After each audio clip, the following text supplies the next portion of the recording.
Whoever buys this ranch gets a servant free. The sheriff laughed, and pointed at the obese girl. The wind that morning tasted of dust and sorrow. A hard wind that carried the scent of mesquite and death, the kind that dries tears before they have a chance to fall.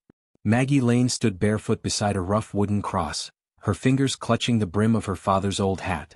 The ground around the grave was freshly turned, the dirt still dark against the pale prairie grass. A single worn Bible sat on the mound, its pages fluttering like wings trying to escape. Her father, Thomas Lane, had died 3 nights ago, his heart giving out while trying to fix a fence that no longer mattered. He'd been trying to save the ranch, but all that was left now were broken boards, unpaid debts, and his only daughter standing alone beneath a pitiless Texas sun. Maggie whispered a prayer under her breath, her voice cracked and trembling. Lord, if there's mercy left for the Lanes, I could sure use a piece of it. Behind her, the crunch of boots broke the stillness.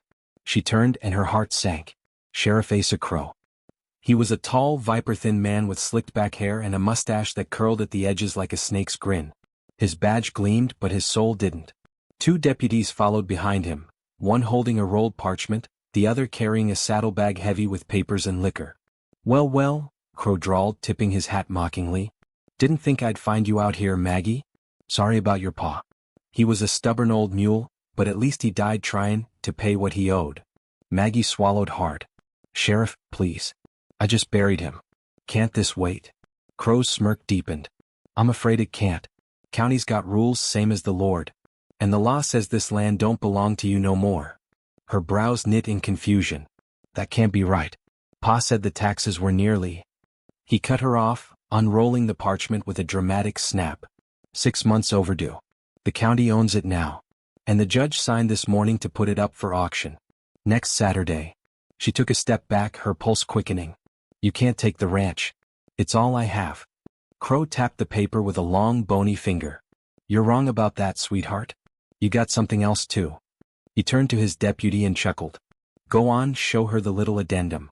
The younger man hesitated, looking uneasy. Sheriff, I. Do it, Crowe snapped.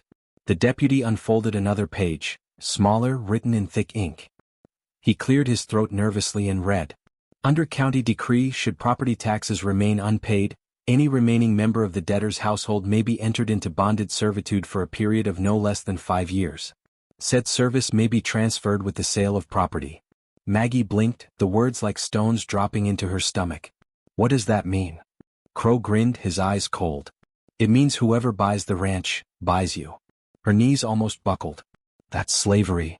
He laughed, a deep, cruel sound. Oh no. Slavery's illegal, remember? You'll just be working off what your pa owed. 5 years, girl. Hard labor, cooking, cleaning, whatever the new owner sees fit. You'll get room and board. That's generous, ain't it? Her throat closed up. My father never agreed to that. Crowe shrugged. He didn't read the fine print. Shame. He stepped closer, the smell of whiskey and tobacco filling her lungs. Look on the bright side, Maggie. Maybe one of these fine ranchers'll take pity on you. Big girl like you, plenty of work in those arms. Laughter from one of the deputies, nervous but it still stung like a lash. Maggie backed away, tears flooding her vision. You're heartless.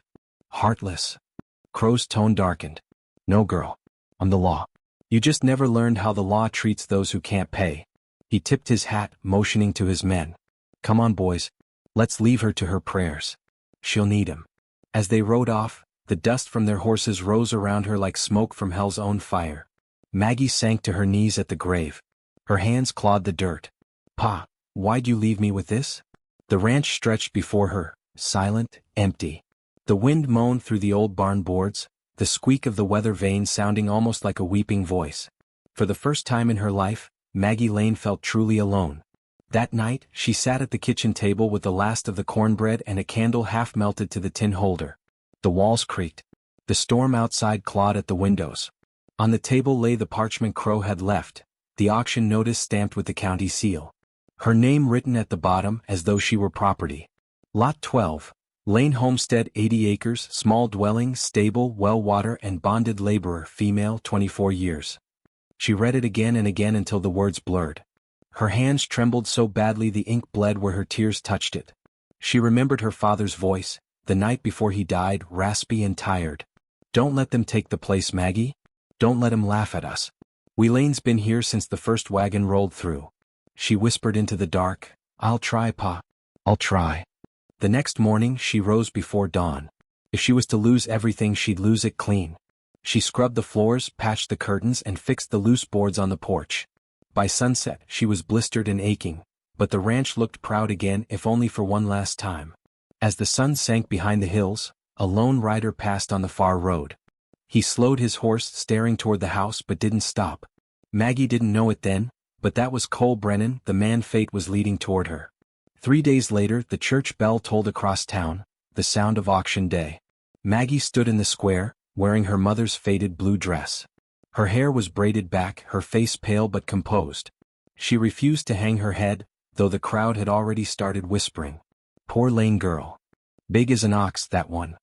Heard she's part of the sale. Wouldn't pay a nickel for both her and the ranch. Sheriff Crowe stood on the makeshift platform, calling out the bids for wagons and tools. The crowd was lively, voices rising, coins clinking. But when he unrolled the final parchment, silence spread like frost. Now, gentlemen, he said with a smirk, this here's the main attraction, Lot 12 Lane Ranch. 80 acres with well water, fences, and one bonus. He gestured toward Maggie. Mississippi Maggie Lane, listed as bonded labor for 5 years. Package deal. Laughter erupted. 5 years, huh? What's she cook? Hope she can haul hay, and maybe her own self. Does she come with reinforced floors? The sheriff chuckled, enjoying the cruelty. Bidding starts at $20. No one moved. Maggie stood still, hands clenched at her sides. Every mocking face blurred together. The men, the wives pretending to pity her, even the preacher looking away. Come now, Crowe taunted. Surely someone can use a woman who knows her way around a kitchen. Or a barn. Or maybe just like some company. Her heart pounded. Don't cry, Maggie. Don't let them see you break. Just as Crowe raised his gavel to declare the ranch unsold, a voice came from the back, deep, steady, and unexpected. I'll take it. Heads turned. Through the crowd came a giant of a man, broad-shouldered, towering, his long coat dusted from the road. His hat shadowed his face, but when he lifted it, the sunlight glinted off a jagged scar that ran down his cheek. Cole Brennan. The whisper started immediately. That's the Bear of Dry Creek. Heard he killed 10 men in the war. Lives up north of the ridge, alone. Don't talk to nobody. Cole walked right up to the platform, his boots heavy on the boards. How much? Crowe's grin faltered. You serious, Brennan? She comes with the ranch. Cole's dark eyes didn't waver. I know. How much? The sheriff stammered. $20, with the woman included. Cole dropped a heavy pouch onto the table. The coins hit like thunder. 50. Gasps rippled through the crowd. Maggie froze, staring. $50? For the ranch, and for me? Crowe, still sneering, slammed the gavel. Sold. To the Bear of Dry Creek. The laughter turned to stunned murmurs. Cole turned to Maggie. You got things to pack? She nodded slowly, her voice barely a whisper. Just one bag. He nodded once. Then let's go. The sheriff leaned close as they passed, his voice oily with mockery. Careful, Brennan. That one's got more curves than your horse trail. Cole stopped, his gaze cold enough to freeze fire. Sheriff, he said evenly, you ever speak about her again like that, I'll bury those words with your teeth still attached. The crowd went silent. Crowe's smirk faltered, just for a second. Maggie climbed into the wagon, her heart thundering with fear and disbelief. Cole untied his horse, climbed up beside her, and flicked the reins. The wheels creaked, rolling away from the laughter, away from the life she'd known. As the town faded behind them, she finally spoke, her voice trembling. Why'd you do it? He didn't look at her. Ranch needed fixing. You work hard. That's enough. Maggie turned away, her eyes stinging. She looked back once, just once, and saw Sheriff Crowe watching them go, that wicked smirk already returning. She didn't know it yet, but the cruelest chapter of her life had just ended, and the most unexpected one had just begun. The wagon creaked down the long dirt road, wheels groaning with each dip and rut. The wind had picked up, sweeping through the dry hills and carrying with it the faint echo of the town's laughter, the sound of her humiliation following them like a ghost. Maggie Lane sat on the wooden seat beside Cole Brennan, her hands folded in her lap, her heart still pounding from the nightmare she'd just lived through. Her father's ranch was gone, her name written in ink like she was a possession, and now she sat beside the man who had bought her. Cole hadn't spoken since they left Dustwater. He just stared ahead, reins in one hand, jaw tight, eyes fixed on the horizon. The muscles in his forearms shifted with every turn of the reins, strong, scarred, and sun-browned from years of labor. Maggie dared a glance at him, trying to understand this stranger who'd stepped out of nowhere and changed the course of her life. Everyone in town knew the stories. The bear of Dry Creek, the man who'd come back from the war with half his men dead and a silence too heavy to carry. Some said he'd killed his commanding officer. Others whispered he lived alone because no one could stand the sight of his scars, or his temper. And now, somehow she belonged to him. The silence stretched until it became unbearable. Finally she spoke, her voice soft as the creak of the wagon. "Mr. Brennan? I thank you for—" "Cole," he interrupted quietly. She blinked. "What?" "My name. You can call me Cole." "Oh." She looked down at her hands. "Then, thank you, Cole. For, well, whatever reason you had for buying the ranch." He gave a low grunt, eyes still ahead. "Didn't buy you, Mississippi Lane. Bought the land. You just came with it." The words hit like a slap, though his tone wasn't cruel, just plain, unbending truth. She turned her face toward the rolling plains to hide the sting in her eyes. They rode the rest of the way in silence, the sound of the wagon wheels filling the heavy space between them. By the time they reached Dry Creek Ranch, the sun was dipping low, painting the sky in bruised shades of gold and purple. The land spread out like a forgotten kingdom, fences falling apart, grass grown wild, and an old cabin leaning against the wind. But there was life here too, smoke from a small chimney, a corral with 2 horses, and a patch of garden that someone had tried to coax back from the dead. Cole pulled the wagon to a stop near the porch and stepped down, boots sinking into the dry earth. Then he turned to her. "Wait here." Maggie did as told, watching as he unhitched the horses and led them into the barn. A few moments later he returned, carrying 2 buckets of water from the well as if they weighed nothing at all. When he passed her, she finally found her voice. "You live here all alone?" "Used to." He set the buckets down and nodded toward the house. "Not much, but it's home. You can sleep in the front room till I fix the spare." She hesitated, unsure if that was an invitation or an order. "You mean?" "I'm staying in the house." He gave her a puzzled look. "Where else you gonna stay? Barn?" She looked away, cheeks flushing. She wasn't used to kindness, not from men and certainly not from men who had any kind of power over her. "I'll clean the place up then," she said, almost whispering. Cole nodded once. "House needs it." Then he walked past her and disappeared into the barn again. Inside, the cabin smelled of dust, pine, and solitude. The floorboards were rough but sturdy, the furniture hand-built and simple. A rifle hung above the fireplace, beside a faded photograph of a woman and a boy, faces worn by sun and memory. Maggie stood there for a long while, afraid to touch anything. She could almost feel the silence, thick and heavy, like a man who'd forgotten how to live with another soul. She rolled up her sleeves and began to clean. By nightfall, the floor gleamed, the shelves were dusted, and the dishes were stacked neatly by the sink. She found a loaf of bread in a tin, still soft, and a pot of beans left on the hearth. She didn't know if it was meant for her, but hunger won. She ate quietly, every creak of the floor making her flinch. When Cole came in from outside, she froze mid-bite. He glanced at the table, then at her. "You eat?" "Yes, sir." I didn't know if—" "Good." He took off his hat, hung it by the door and sat across from her. "You did right." That was all he said. But the words, "you did right," sank into her chest like warm embers. After a long, awkward pause, he looked toward the fire and spoke again, softer this time. "I don't expect you to do nothing you don't want. You'll keep house, tend the place. Same as before. You'll eat when I do, sleep under the same roof, and I'll pay you fair come harvest. That's the arrangement." She blinked, confused. "But, the paper says I'm bonded. 5 years of service." He nodded slowly. "Paper says a lot of things. I don't care what it says. You'll work for your keep, but you're free to leave when you want." She stared at him, heart racing. "You just let me go?" He met her eyes for the first time, dark, tired eyes that carried the weight of a man who'd buried too much. "I didn't buy a prisoner, Mississippi Lane. I bought a chance to build something, again. You help with that, we'll get along fine." Then, without another word, he stood, took a blanket from the shelf, and set it on the small bed in the front room. "You can sleep there. I'll take the cot in the loft." Before she could thank him, he was gone up the ladder, his heavy steps fading above her. That night, Maggie lay awake staring at the ceiling. The faint creak of the beams overhead told her he was still awake too. She wondered what kind of man risked $50 for a rundown ranch and a woman no one else wanted. Maybe he was lonely. Maybe he saw something in her that wasn't worth laughing at. Or maybe he just didn't care enough to mock her like everyone else. Whatever the reason, she whispered into the darkness. "Thank you, Lord, for not letting it be worse."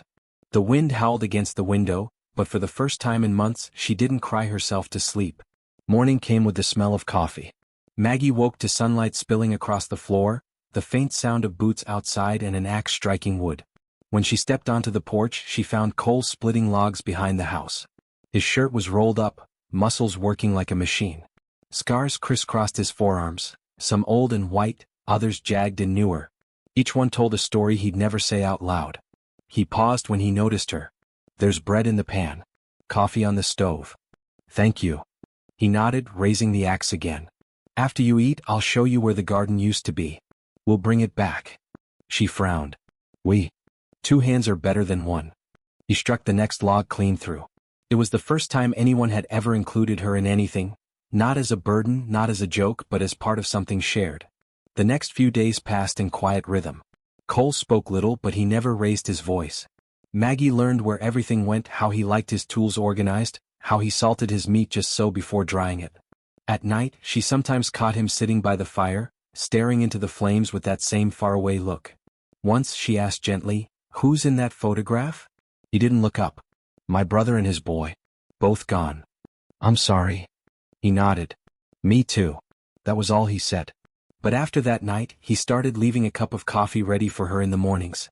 Small gestures that spoke louder than most men's words. Still, the town didn't forget. When she rode in one afternoon to buy flour and beans, the whispers started again. "Brennan's servant, ain't she? Bought like a mule, I heard. She's probably cleanin' his bed as well as his dishes." The laughter burned worse than any sun. Maggie gripped the bag of flour tight and left the store before the tears could show. When she got back, Cole was working on the corral fence. He saw her face and stopped. "Someone bother you?" She hesitated, shaking her head. "No. Just folks talking to." His jaw flexed. "About me?" "About both of us." He studied her for a long moment, then looked toward the hills. "Let him talk. They've always needed someone to point at." She nodded, but her throat felt tight. "I'm used to it." He leaned the hammer against the post, his voice low. "Maybe. But you shouldn't have to be." For a long while neither spoke. Only the sound of wind and the creak of the fence filled the air. Then he said softly, "You don't owe those people a thing, Maggie. Not your shame. Not your name." Her eyes stung again, but this time she smiled. "You call me Maggie now." He gave a small shrug, almost embarrassed. Seemed right. That evening a storm rolled in. Thunder shook the windows, rain hammering the roof. The fire roared inside the cabin. Cole sat sharpening his knife while Maggie mended a torn curtain. The air between them was calm, like 2 souls who'd learned how to breathe the same quiet. When the thunder cracked close, she jumped, needle pricking her finger. "You all right?" he asked. She nodded quickly, hiding her hand. "Just startled me." He stood, crossed the room and held out his palm. "Let me see." "It's nothing." He took her hand gently. The calluses of his fingers brushed hers, careful as if touching glass. A tiny bead of blood welled on her fingertip. He took a strip of cloth from his pocket, tore it cleanly and wrapped it around her finger. "There," he said softly. "All better." She looked up at him, at the scar along his cheek, the sadness in his eyes and the strength beneath it. For the first time she didn't see the bear of Dry Creek. She saw a man. "Thank you," she whispered. He nodded once, stepping back toward the fire. "House needs mending too. We'll fix the roof tomorrow." It wasn't a promise. It wasn't a command. It was something else, the language of 2 broken people learning how to build again. That night, as Maggie lay in her bed listening to the rain, she realized something she hadn't felt since her father's death. Hope. Not because her life had suddenly become easy, but because the man she feared might be her captor had treated her with quiet decency. Because for the first time in a long time, someone had looked at her and seen a person, not a punchline. She turned on her side, watching the flicker of lightning through the window, and smiled to herself. Whatever came next, whatever Sheriff Crowe had planned, whatever the town said, she knew one thing for certain. She wasn't done yet. The first warmth of spring came early that year, soft rains and green shoots breaking through the dry Texas soil like little miracles. At Dry Creek Ranch, life began to shift, quietly but deeply.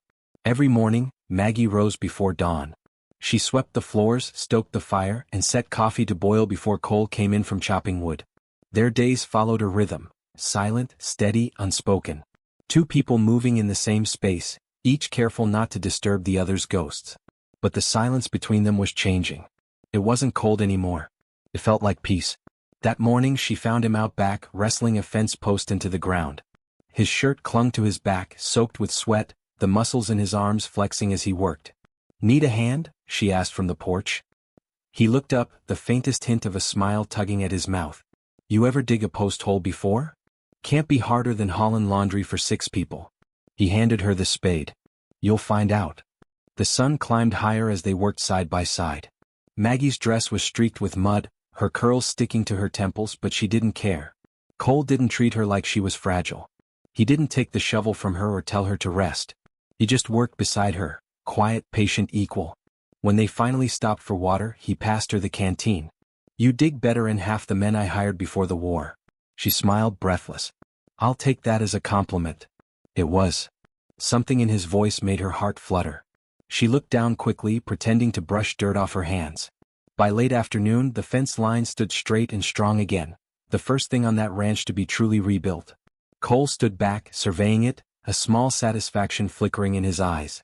"Looks good," he said. Maggie shaded her eyes, gazing at the long stretch of posts and rails. "It's something, isn't it? Feels like we're bringing the place back to life." Cole nodded slowly. "That's the idea." Then he added quietly, "Wasn't sure I'd ever bother." She turned to him. "What changed your mind?" He hesitated, staring out across the horizon. "You did."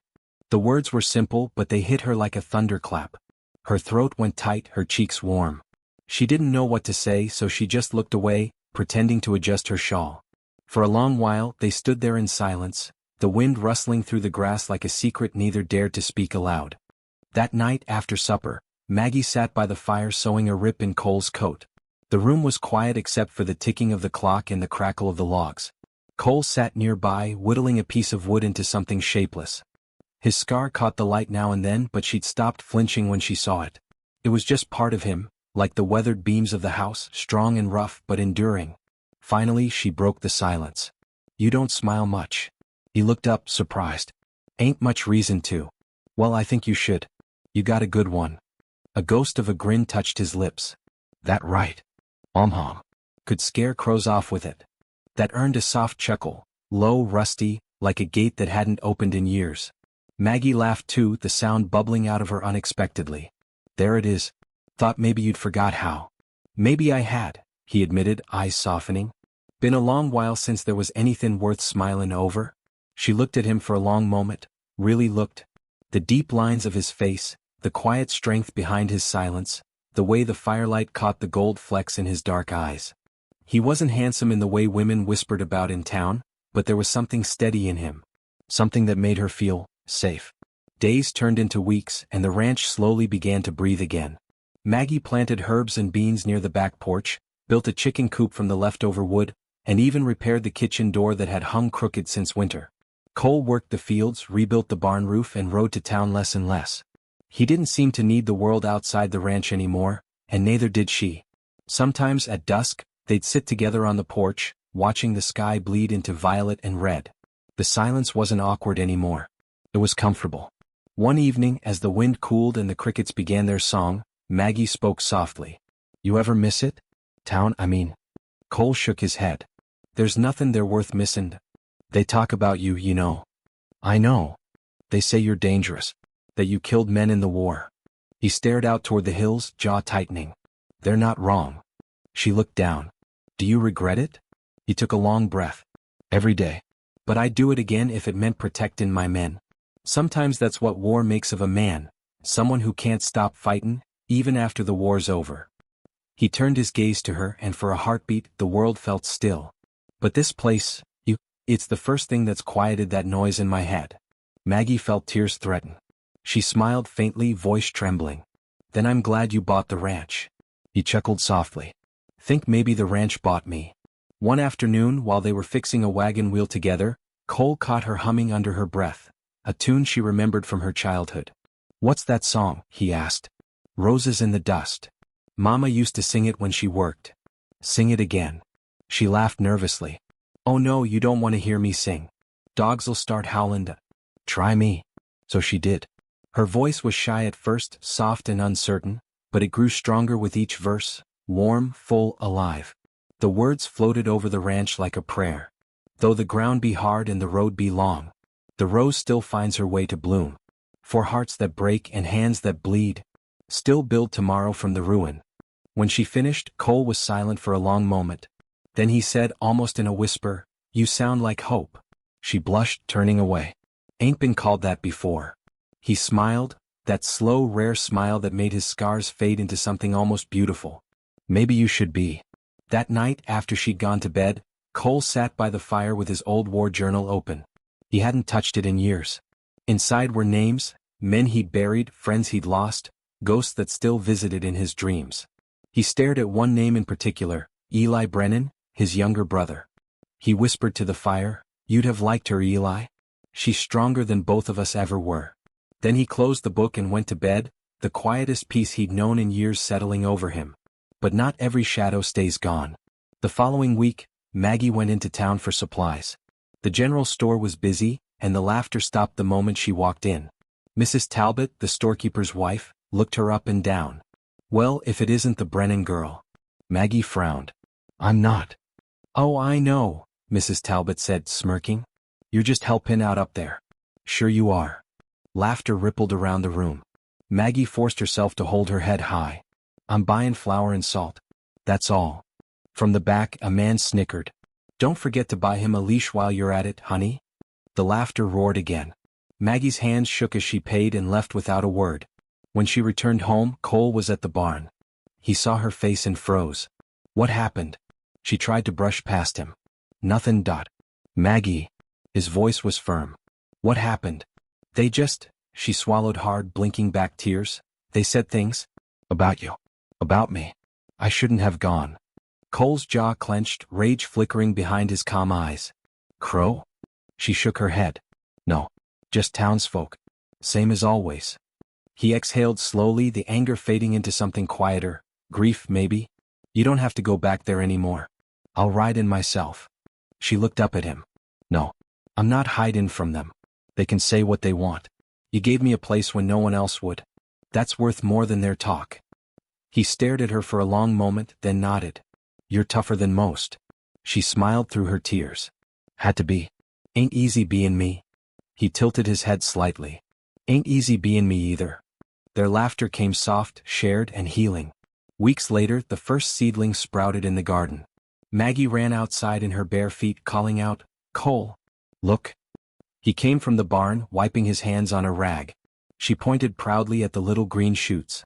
"They're growing," she said, grinning wide. He crouched down beside her, examining them with the seriousness of a general inspecting troops. "Looks like you did it." "We did it," she corrected. He looked up at her, then really looked. The sun caught her face, her eyes bright, her laughter free. Something inside him shifted. "You ever think maybe," he said slowly, "the Lord don't make mistakes with who he sends where?" She blinked. "What you mean?" He stood, brushing dirt from his hands. "Maybe he sent you here to remind me what livin' looks like." Maggie's heart thudded so loud she could barely breathe. "And maybe he sent you to remind me what kindness feels like." They stood there for a moment too long, the air thick with something fragile, beautiful, and new. Then Cole cleared his throat and turned back toward the barn. "Roof needs patchin' before rain comes." Maggie smiled after him, whispering, "Coward." He heard her and for the first time laughed out loud. That night, she sat by the fire again, sewing by lamplight. Cole came in late, brushing rain from his coat. He paused by the door, watching her quietly for a long time. "You work too much," he said finally.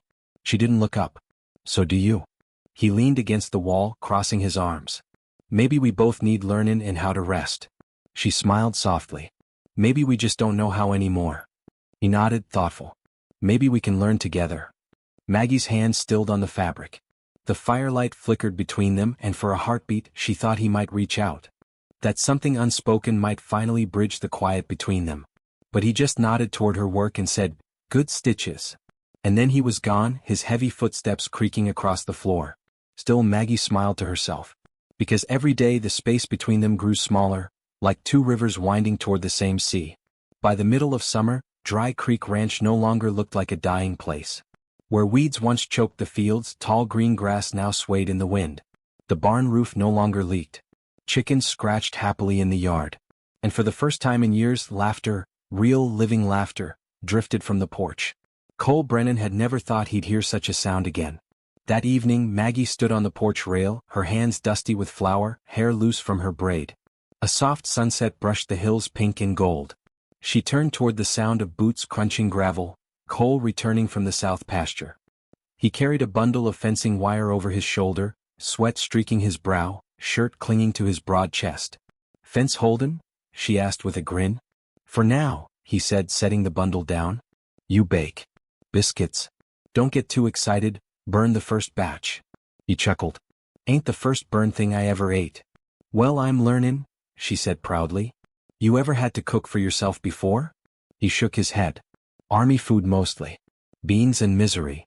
She laughed, handing him a biscuit wrapped in a cloth. He took a bite, still warm, buttery despite the charred edges. His eyes softened. "That's good, Maggie." "Really?" "Better than beans," he said with a crooked grin. Her chest warmed. That grin, rare as rain in drought, felt like sunlight breaking through clouds. Days turned into a rhythm of work, talk, and quiet comfort. Cole would fix what was broken. Maggie would clean, cook, and plant. But more than that, she belonged. Sometimes he caught her humming again while tending to the garden. Sometimes she caught him carving wooden shapes, little animals, rough and simple, leaving them on the porch rail like gifts he was too shy to hand over.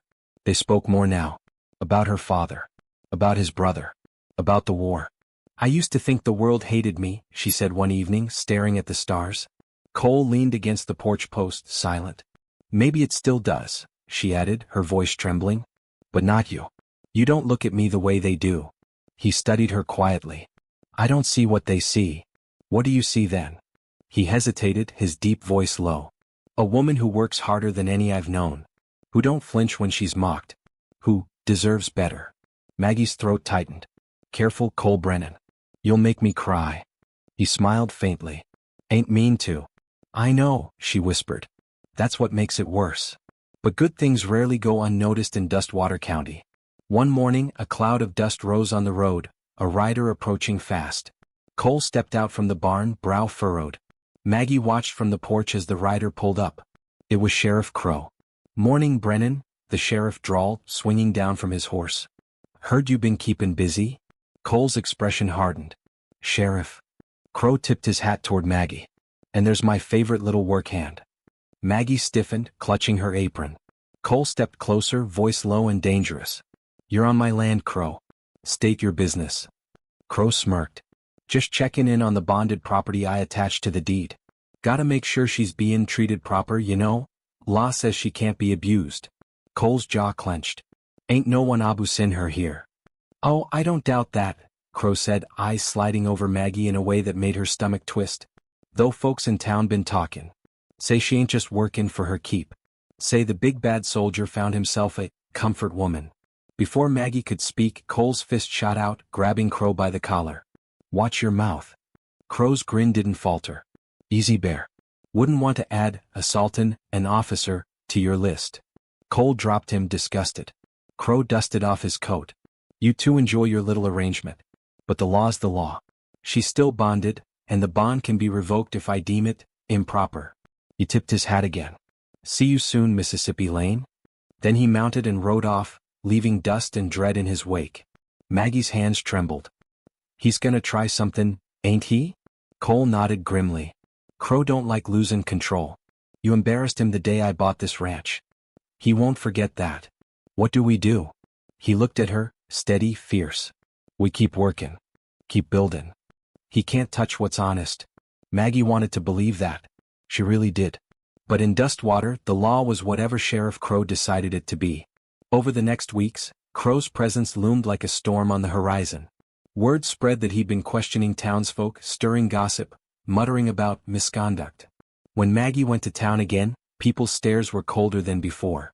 Mrs. Talbot whispered loud enough for her to hear, "Ain't right, a woman livin' alone with a man. No preacher's blessing. No paper." Maggie kept her chin high, but her heart pounded. When she returned home, Cole saw the change in her eyes. "You want me to take you away from here?"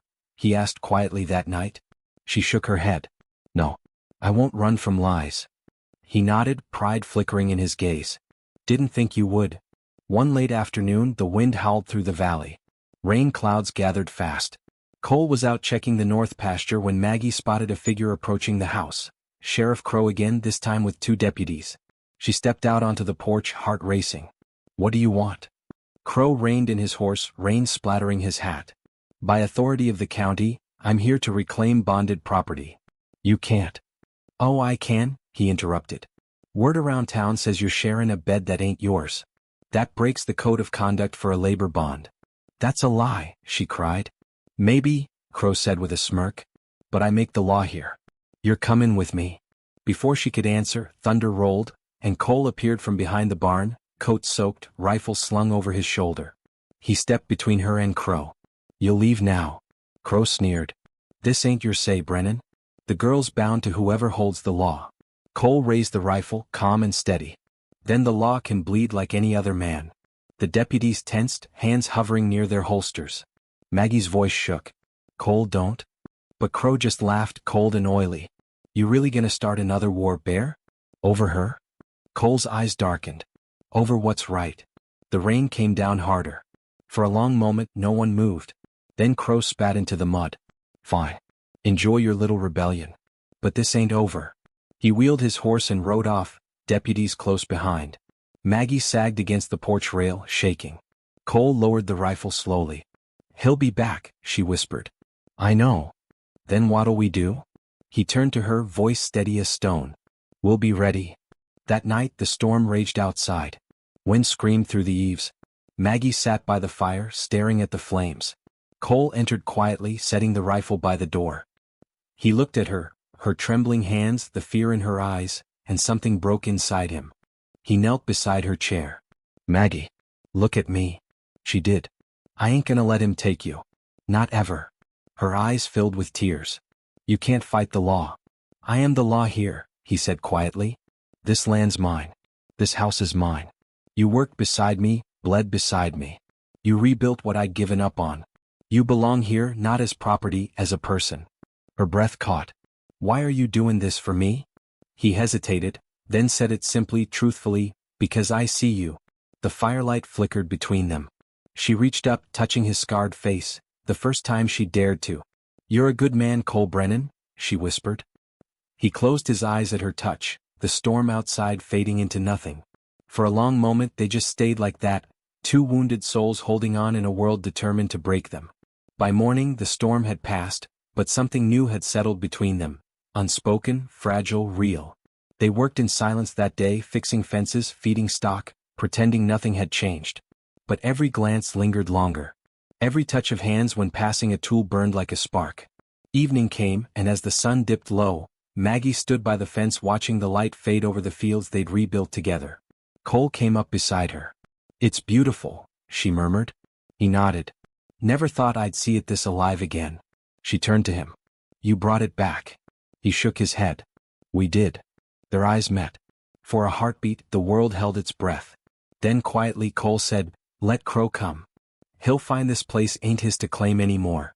And as the crickets began to sing, Maggie felt something rise in her chest. Not fear this time, but strength. Because for the first time in her life, she wasn't alone. The next few weeks passed in uneasy calm. Dry Creek Ranch breathed again, but the peace was thin, like glass stretched too tight. Every creak of a wagon on the road made Maggie's heart jump. Every letter that came from town carried a sting of dread. Sheriff Crowe was quiet. Too quiet. And quiet men like Crowe only ever meant one thing: they were planning. It came to a head one scorching afternoon in late July.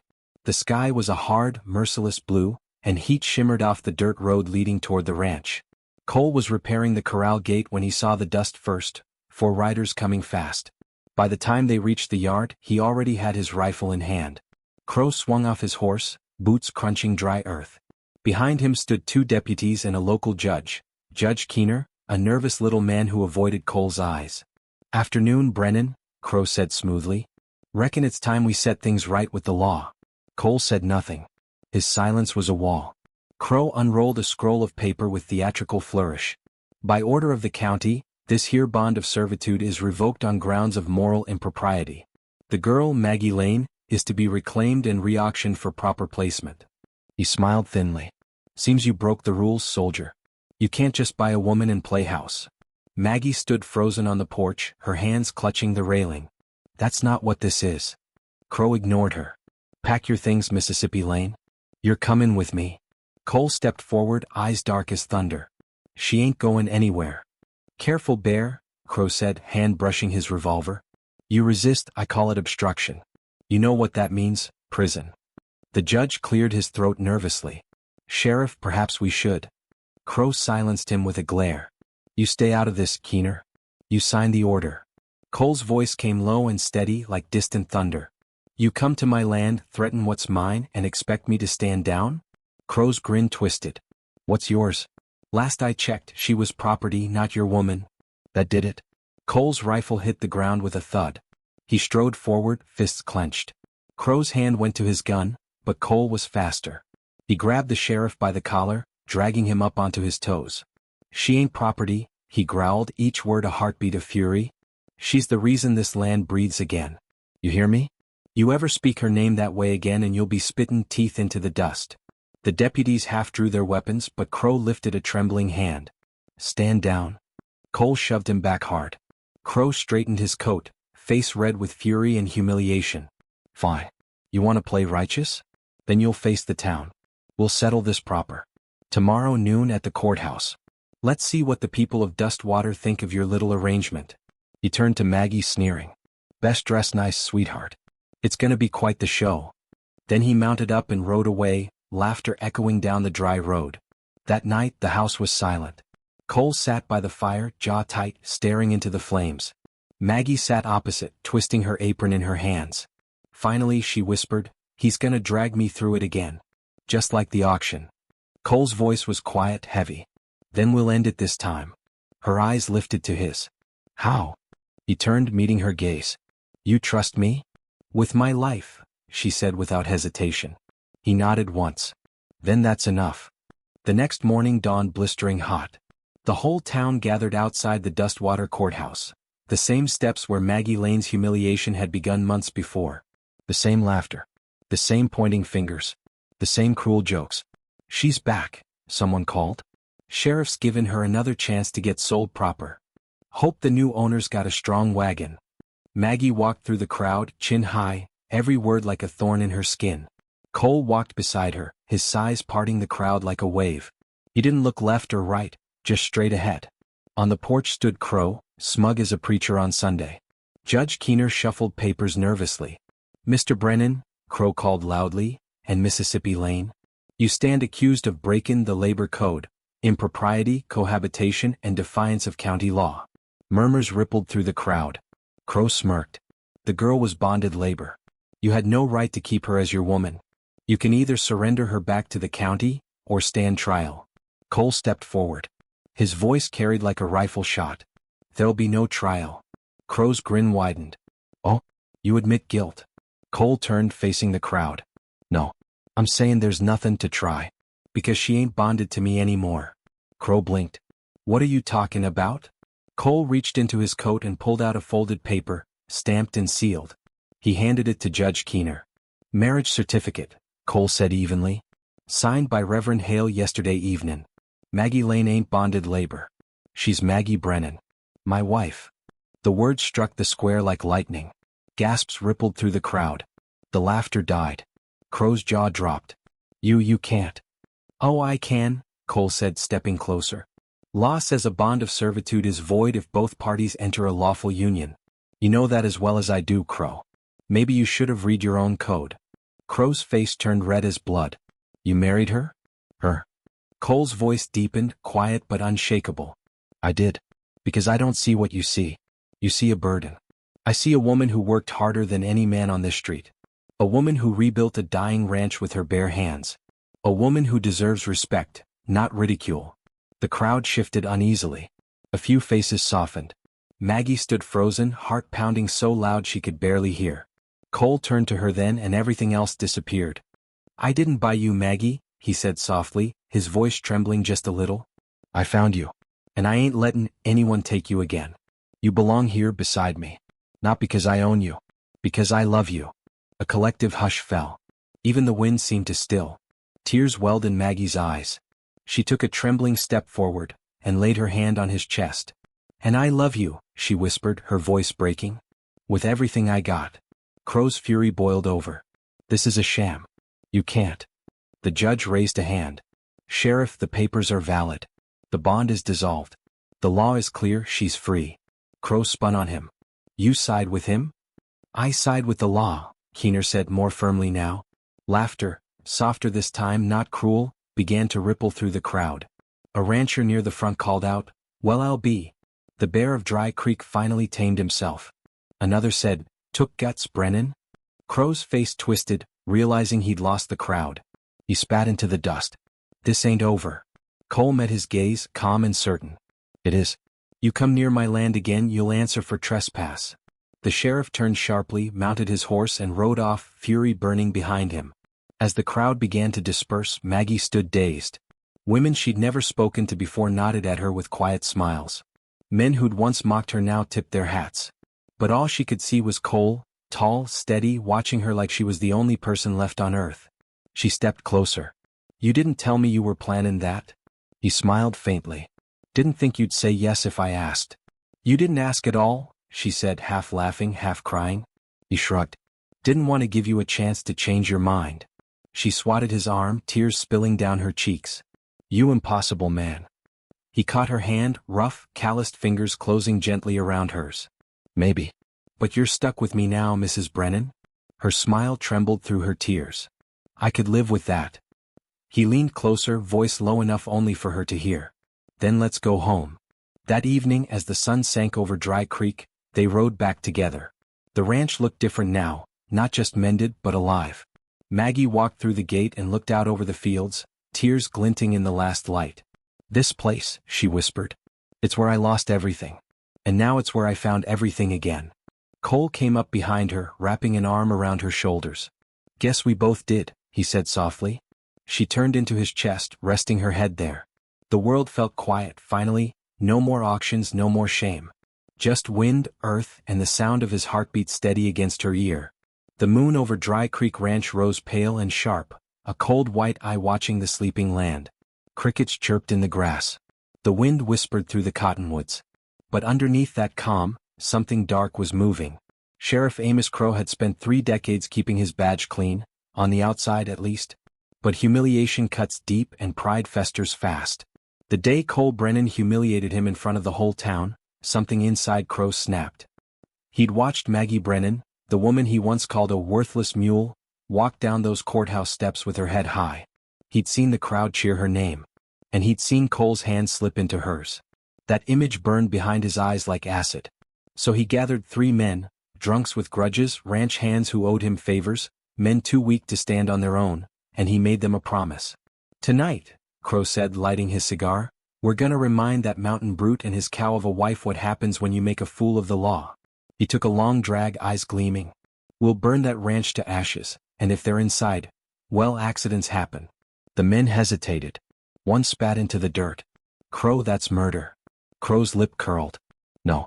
That's justice." Inside the little cabin, Cole and Maggie were asleep. Maggie dreamed of a baby's laugh echoing through the halls, a dream that always came and went like a ghost. She stirred restlessly, one hand pressed to her belly. Cole, half awake, reached for her instinctively, pulling her close. "Bad dream?" he murmured. She nodded against his chest. "Always the same one." He brushed her hair back gently. "Ain't no dream that can hurt you here, Maggie. You're safe." But as he said it, the faintest scent reached his nose, smoke. Cole's eyes snapped open. He was on his feet in seconds, boots slamming the floorboards. "Maggie, up. Now." She blinked, confused. "Cole?" He threw open the door and froze. The barn was ablaze. Flames tore through the dry hay, roaring like a living beast. Sparks leapt to the fence line, racing toward the house. "Dear God," Maggie gasped. Cole grabbed his rifle. Someone said it. The sound of horses' hooves came next, 4 riders, silhouettes flickering against the firelight. "Crowe." "Cole Brennan," the sheriff's voice bellowed over the roar. "You think you can steal from me, humiliate me, and sleep easy?" Cole stepped onto the porch, rifle raised. "Get off my land, Crowe." Crowe laughed darkly. "Your land? You think this dust heap's worth dying for?" He nodded to his men. "Light the rest." Two of them galloped off, tossing torches onto the feed shed and the chicken coop. Flames caught fast. Maggie screamed, running for a bucket. Cole grabbed her arm. "Stay here." She jerked free. "I ain't watching my home burn again." He saw the fire in her eyes, the same fire that had carried her through shame, through hunger, through loneliness. He nodded once. "Then we fight together." They moved like instinct. Cole took the rifle, aiming at the riders circling the outer fence. One torchbearer raised his arm. Cole fired. The man's torch flew from his hand, landing harmlessly in the dirt. Crowe snarled.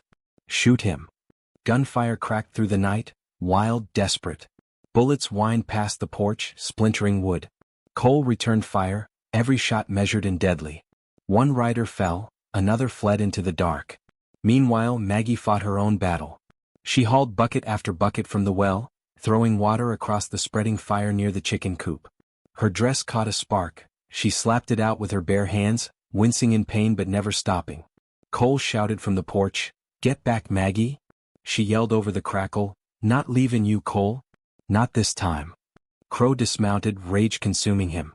He drew his pistol and stalked forward through the smoke. "You think you can take everything from me and walk away?" he spat. "You think a woman like her is worth all this?" Cole's eyes narrowed. "She's worth more than you'll ever know." Crowe raised the gun. "Then die for her." The two men fired almost together, twin thunderclaps echoing through the burning yard.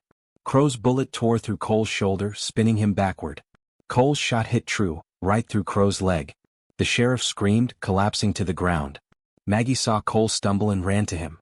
Blood soaked his shirt, but he stayed on his feet, teeth gritted. Crowe, writhing in the dirt, raised his pistol again, hand trembling. "Should've stayed in the mountains, Brennan." Before he could fire, Maggie swung the bucket, hard. It slammed into his arm, knocking the pistol away. She stood over him, chest heaving, eyes blazing with fury and tears. "No more," she whispered. "You've taken enough." By dawn the fires were out. Half the barn was gone, but the house still stood. Cole's shoulder was bound tight, Maggie's hands blistered and raw. The sheriff and his men were gone. The two survivors had dragged Crowe away before the sun came up. The smoke rose pale against the morning sky, curling into the wind. Cole stood beside Maggie, one arm around her waist. She leaned her head on his chest, exhausted. "It's over?" He looked toward the horizon. "For now. But men like Crowe don't quit easy." She turned to him, voice firm despite the weariness. "Then neither do I." He smiled faintly, pressing a kiss to her forehead. "Reckon I married the toughest woman in Texas." She smiled through her tears. "You just figured that out?" They walked to what was left of the barn. The smell of ash hung heavy, but amid the ruin, a single thing stood untouched, the cradle. Cole had built it months ago, quietly, when she first began to hope again. The fire had scorched the walls around it, but the cradle itself was whole, not a mark on it. Maggie knelt beside it, tears falling freely. "It's a sign," she whispered. "From heaven, maybe." Cole sank down beside her, his hand covering hers. "Then maybe heaven's tellin' us not to give up." She looked at him, eyes shining. "You think we still could?" He smiled gently. "You tellin' me miracles don't happen out here?" The sun rose fully then, washing the ranch in gold light. The smoke thinned. The fields shimmered with heat. Together Cole and Maggie began rebuilding, again. Side by side. Hand in hand. Their love had been tested by shame, fire, and fury, and still stood unburned. And somewhere in the silence of the morning wind, it was as if the land itself whispered back to them. "From ashes you were made. From ashes you rise again." The snows of winter melted slow that year in Dry Creek Valley, and with the thaw came new life. Charred fences gave way to green shoots. The creek that had run dry during the fires now whispered again, curling like silver ribbon through the grass. And in the small cabin, once blackened by smoke and sorrow, laughter began to return, soft, hesitant, but real. Maggie Brennan, once Maggie Lane, the girl sold with the ranch, stood by the window one bright morning watching the fields. Her hands rested on the gentle curve of her belly. The baby kicked and she gasped, a tear slipping down her cheek. Cole looked up from mending a saddle, his brow creasing in worry. "You all right, darlin'?" She laughed through her tears. "He just kicked." Cole's weathered face broke into a grin that could have melted granite. She shrugged, smiling. Feels strong enough to be. He set down the leather and came to her, laying his rough hand over hers. Beneath their palms, the tiny heartbeat of life pulsed, fragile yet fierce. Reckon he's got your stubbornness, Cole murmured.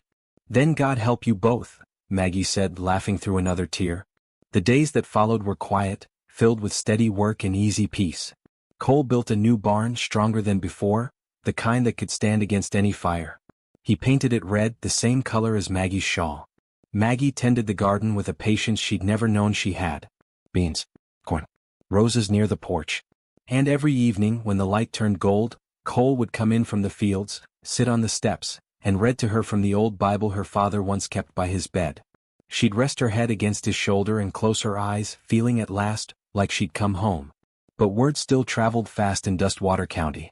When the sheriff's men dragged Amos Crowe's body back into town, shot twice, once by his own hand in a drunken rage, tongues wagged for weeks. Some said Brennan killed him. Others said Crowe's guilt had eaten him alive. Maggie never asked. Cole never told. They simply buried the past under the turning soil and kept on building. One spring evening, a wagon rolled up the long dirt road, the same road that once carried humiliation and chains.